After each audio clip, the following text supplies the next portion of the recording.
During my tenure as special counsel, we followed Justice Department policies, we observed legal requirements, and took actions based on the facts and the law.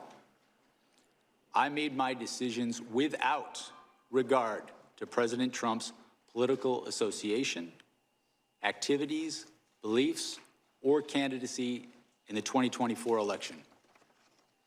President Trump was charged because the evidence established that he willfully broke the law, the very laws he took an oath to uphold.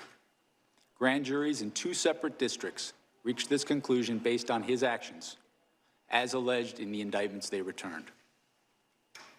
Rather than accept his defeat in the 2020 election, President Trump engaged in a criminal scheme to overturn the results and prevent the lawful transfer of power.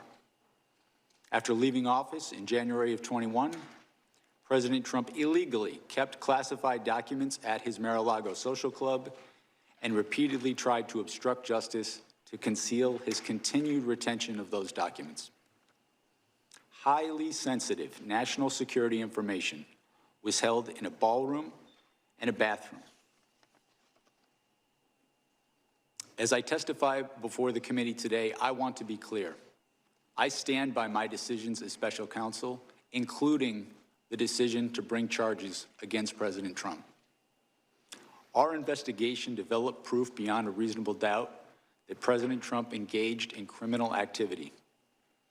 If asked whether to prosecute a former president based on the same facts today, I would do so regardless of whether that president was a Democrat or a Republican.